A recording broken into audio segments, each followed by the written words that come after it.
Hi, I'm Sam Ross. I'm a BFA candidate at Winthrop University in Rock Hill, South Carolina. My concentration is in photography, but over the last couple of years, I've been exploring my craft with interdisciplinary methods.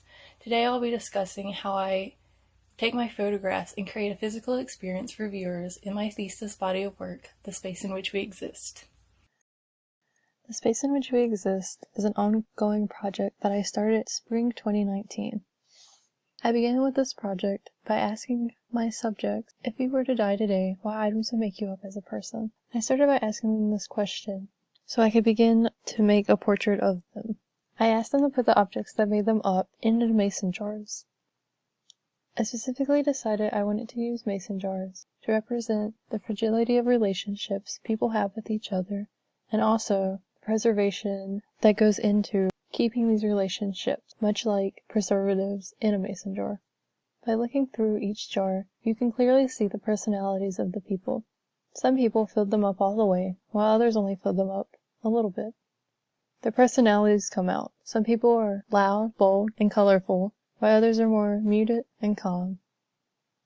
After getting these jars from my subjects and photographing them, each person was asked to tell me something about themselves. I told them it could be anything interesting. It could be a story, a joke, their aspiration, what they're afraid of. It could literally be anything they wanted to tell me. All they had to do was write it on a piece of paper. I wanted them to have free reign over what they wanted to tell me. Some people gave me very specific stories about events in their lives, while other people just ranted about things. Some people gave explanations about the objects in their jar, and others just wanted to tell me a joke. I combined these written statements with the jars and overlapped them a little bit. I did this purposefully because I feel like even if you know someone, you may not know everything about them. So I wanted to obscure the text a little bit so it'd be harder to read, but you would still get the sense of who they were as a person through their handwriting and through the photograph of the jar that they made. After creating these photographs of the jar and the words, I then made word association lists with each person. I wrote down words that came to mind when I thought about them. They could be physical objects, feelings, statements, anything. For this specific person, they reminded me of hugs, warmth, autumn, leaves, hands, secrets, big fluffy clouds, laughing late at night, driving around, doing stupid things just because, dad jokes, and pad buns are bad puns. After making word association lists with each person, I picked one of the words and made a soft sculpture out of it. The soft sculpture becomes a physical representation of what I believe the person to be. It shows my relationship with that person. For this example that I'm showing, they reminded me of cats, the color black, the color red, the smell of the dark room, creepy things, tough on the outside but softy on the inside, combat boots, boobs, lighters, cigarettes, not giving any fucks, and saying yes to things. For most of these people, you can see some resemblance of the soft sculpture in their jar or in their statement.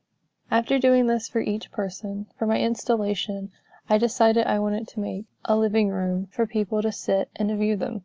A living room is usually the center point of most families' homes. It's where you come together, you have parties, you sit, you watch TV, you talk to each other. It creates an inviting environment for my viewers to come in and to create relationships with the objects and the people that they represent.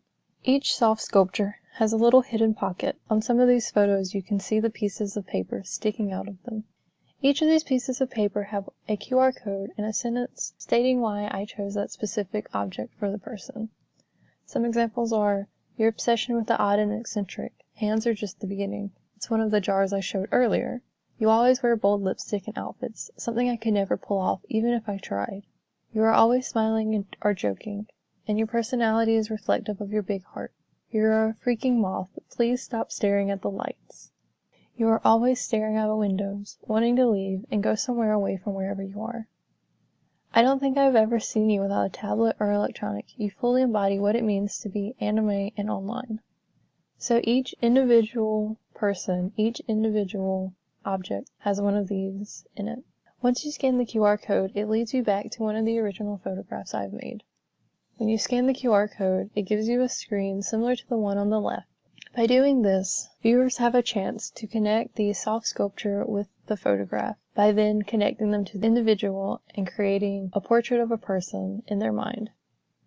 Viewers are able to see the individual as themselves. They can put themselves in their shoes, or they can relate it to someone they might know. Across from the couch sits a wall filled with the photographs of the jars and the written statements from the people. They aren't combined as they were originally, and are now displayed in a collage style throughout the two walls. None of them are paired together with their original pieces to allow the viewer to come back and forth between the couch and the wall to find the pieces that fit together or to create their own narratives. I did this specifically because some people might relate to a text but not relate to the jar it went with. By overlapping them and spreading them out, people could pick the ones that they relate to the most, or they could go search and find from the QR codes the original pieces that go together. Having this back and forth, creating the search and find, allows the viewer to become a piece of the work itself.